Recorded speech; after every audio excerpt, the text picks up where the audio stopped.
My name is JJ Flores. I was born and raised here in South LA. I'm studying international relations and sustainable urban planning.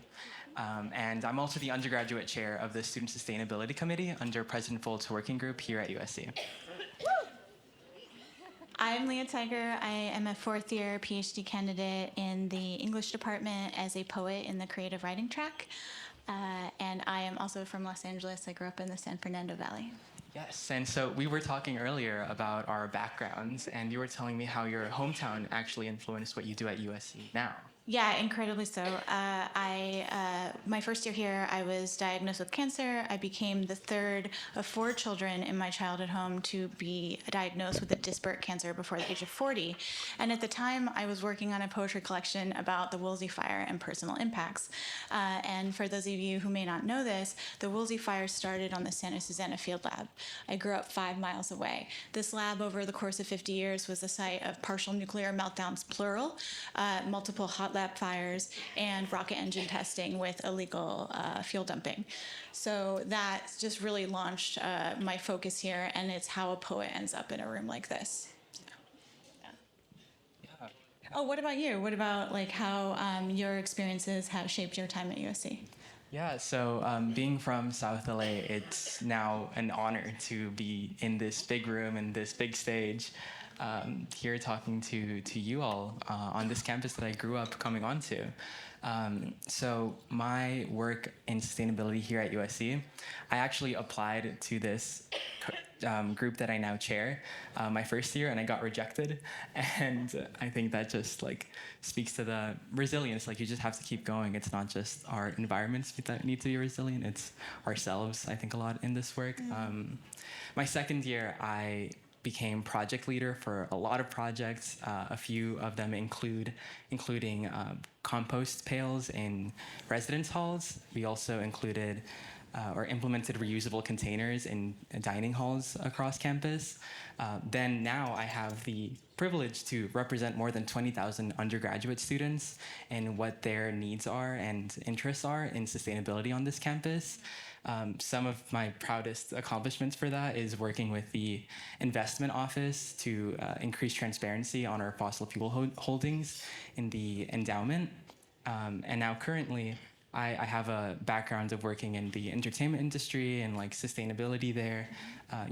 They make these beautiful movies, but when we're doing that, it's also kind of a wasteful and very emissions heavy productions. And so now we're trying to increase in the #1 film school in America green production practices so that students that are going through this degree field can graduate ready for a burgeoning job in green PAs and walk the green carpet eventually. Yeah, so... Yeah, there you go.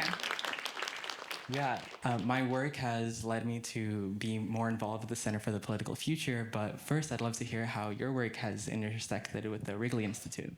Yeah, I'd love to share that. So the graduate fellowship application at the Wrigley Institute really prompted me to think about beyond literary production on the page and how literary production might expand to something that interacts with the world around it. And then, by being accepted for a fellowship, I was given the interdepartmental resources and funding to launch a community risk perception study for communities surrounding the lab. And that is really exciting because information will go to environmental researchers in environmental justice. The data will form the basis of my second collection. We're inviting volunteers for interviews, which opens up a door for narrative ethnography. And we're working with local community activists and sharing results with them so they can also benefit from this. So it's really amazing how I started writing a book and it just became something so much bigger than that. And it's just part of the amazing research that Wrigley does. Yeah, absolutely. And I'd love to hear more about your work with the Center for the Political Future. Yeah. Actually, my first foray into the Center for the Political Future, I took a class with the director, Kami Akavan. It was a class on how to start and manage a successful nonprofit. In the first or second class, we talked about all the reasons why you shouldn't start a nonprofit. And I was very much convinced. I now run a community cleanup program. I realized you don't need a 501c3 to do that. If you like me want to address a problem my big problem that I've been trying to focus on is move-out waste for colleges. And so I started a small business that's now addressing that called EcoDorm. And it was just very, very educational. From there, I joined more CPF programming. They have a fellows program where they bring working professionals from DC out and put you in a classroom of like 6 other people, so it's very personal, it's very hands-on. And the person who I was taking a class with is actually now an advisor to President Biden, and like I was having one-on-ones with her like every other week, and so it's just such an incredible opportunity. They also have pizza and politics every other Wednesday. I very much recommend. It's kind of hidden, but you need to go and find it because it's such a great opportunity.